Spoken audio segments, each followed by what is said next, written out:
बहुत समय पहले की बात है। एक छोटे से गांव में रामू नाम का एक गरीब किसान रहता था। रामू मेहनती था, लेकिन किस्मत ने उसका साथ कभी नहीं दिया। खेत में फसल सूख जाती, कभी बारिश नहीं होती तो कभी ओले पड़ जाते।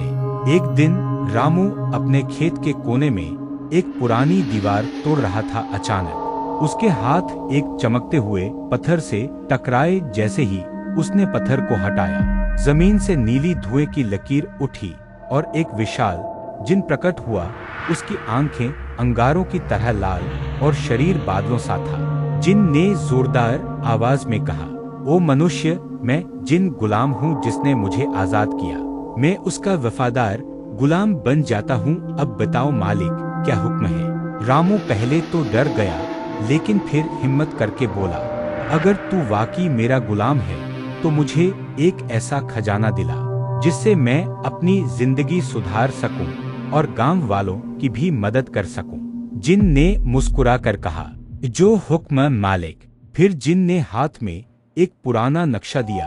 वो नक्शा पुराने गढ़ के खंडहर में छुपे खजाने का था। कहा जाता था कि वो खजाना राजा विक्रमादित्य का है। रामू और जिन दोनों रात के अंधेरे में खंडहर की तरफ निकल पड़े।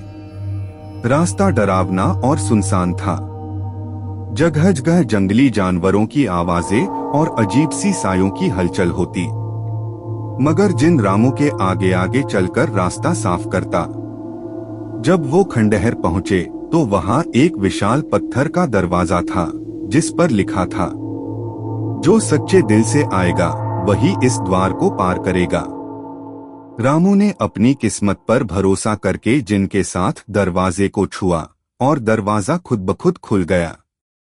अंदर जाकर उन्होंने देखा कि खजाने के कमरे के सामने एक भयंकर नाग बैठा था। उसकी आंखें अंगारे जैसी जल रही थीं। रामू डर गया और बोला, जिन भाई, अब क्या करें? जिन बोला, डरो मत मालिक, मैं हूं ना। जिन ने नाग से कहा, ये मेरा मालिक है। इसके दिल में कोई लालच नहीं, बस गांव की भलाई का सपना है। रास्ता 2। नाग ने रामू की आंखों में झांका और फिर धीरे धीरे नींद में समा गया। खजाने का कमरा खुला, जहां सोने चांदी के सिक्के, हीरे जवाहरात और पुरानी तलवारें रखी थीं। रामू ने जिन से कहा, बस जितना जरूरत है उतना ही लेंगे, बाकी खजाना वहीं रहेगा ताकि कोई और जरूरतमंद ले सके।